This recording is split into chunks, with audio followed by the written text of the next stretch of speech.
कहा जा रही कि चंद्रशेखर आज़ाद जो है साथ नहीं आए और उनके प्रत्याशी भी यहाँ पर चुनाव मैदान में आपके खिलाफ खड़े हैं। देखिए, मुझे अफसोस इस बात का है कि मुसलमानों का वोट तो सबको चाहिए, लेकिन मुस्लिम लीडरशिप किसी को पसंद नहीं है। 3 सितंबर को 34 अशोका रोड बैरिस्टर असदुद्दीन ओवैसी साहब की कोठी पर एक मीटिंग हुई जिसमें चंद्रशेखर भी थे, उनके प्रदेश अध्यक्ष थे, पल्लवी पटेल थी, बैरिस्टर असदुद्दीन ओवैसी साहब थे और मैं भी था। उस मीटिंग में ये तय हुआ कि ये 10 सीटों पे जो उपचुनाव होना है ये हम मिलकर के चुनाव लड़ेंगे ताकि हम बीजेपी को रोक सकें। बात वहाँ तय हो गई और ये हुआ कि लखनऊ में बैठ करके पल्लवी जी की लीडरशिप में हम वहाँ सीटों का बंटवारा करेंगे। 23 सितंबर को हम पल्लवी जी के सरकारी आवास पे दारुशफ़ा में हमारा सीटों का बंटवारा हुआ। हमने 3 सीटें मांगी थी, मुजफ्फरनगर की, मीरापुर की, मुरादाबाद कुंदर की और इलाहाबाद की फूलपुर की। तो 3 सीटों में हमें 1 सीट दी गई, पल्लवी जी को भी 1 सीट और 1 ही सीट हमारे एक और एलआई पार्टनर है उनको, बिन साहब है। बाकी सीटों पर आज़ाद समाज पार्टी ने कहा कि हम चुनाव लड़ेंगे। हम लोगों ने कहा नो इशू, आप लड़िए, हम गठबंधन को रखना चाहते हैं। दलित मुसलमान से मतलब 7 सीट चंद्रशेखर आज़ाद मांग रहे थे जी, हमने दे भी दी गई, फाइनल हो गया। कुंदर की भी हमको मिली, बाकी हमको कोई सीट नहीं मिली। उसके बाद ये तय हुआ था कि अक्टूबर के 11 और 12 तारीख को दशहरे के बाद चंद्रशेखर, पल्लवी पटेल और असदुद्दीन ओवैसी साहब की एक जॉइंट प्रेस कॉन्फ्रेंस होगी उपचुनाव को लेकर के।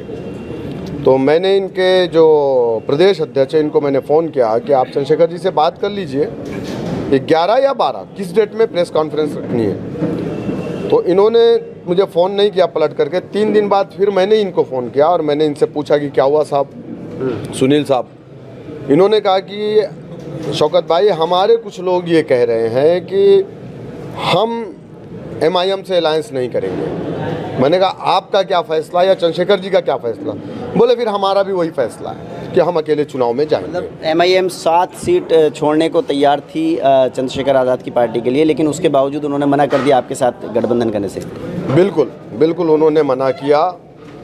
हम लोगों ने ये फैसला किया, ठीक है, लेकिन मुझे अफसोस इस बात का होता है, जिस समाज को पूरा हिंदुस्तान अछूत मानता था उस समाज को मुसलमानों ने अपना माना। उनके सबसे बड़े लीडर जिन्होंने संविधान बनाया, बाबा साहेब भीमराव अंबेडकर को हराने वाले सामंतवादी लोग थे जो आज कांग्रेस, बीजेपी और समाजवादी में है। मुसलमानों ने अपनी सीट खाली करके उनको भेजा था ऐवान में। तो हम तो कभी इनको अछूत नहीं समझे। BSP को हमने वोट डाला तो बहन जी मुख्यमंत्री बनी। चंद्रशेखर को नगीना में मुसलमानों ने वोट डाला, 50% मुसलमान है। चंद्रशेखर गोरखपुर भी चुनाव लड़े थे, 2019 में 3000 वोट मिला था, वहाँ मुसलमानों की अक्सरियत नहीं थी। और चंद्रशेखर का ताल्लुक जिस बरादरी से है, 16% दलित उत्तर प्रदेश, 20% दलित उत्तर प्रदेश में 16 जातियाँ हैं। जिस जाति से ताल्लुक चंद्रशेखर का है वो जाति उत्तर प्रदेश में 2% है। तो चंद्रशेखर आज़ाद ने आपकी पार्टी को अछूत मान लिया? हमारी पार्टी को नहीं, चंद्रशेखर ने मुसलमानों को अछूत माना है। जो BSP और कांग्रेस समाजवादी की सोच थी, वही सोच, अगर मैं कहूं तो ये गलत ना होगा कि वही सोच चंद्रशेखर जी की है।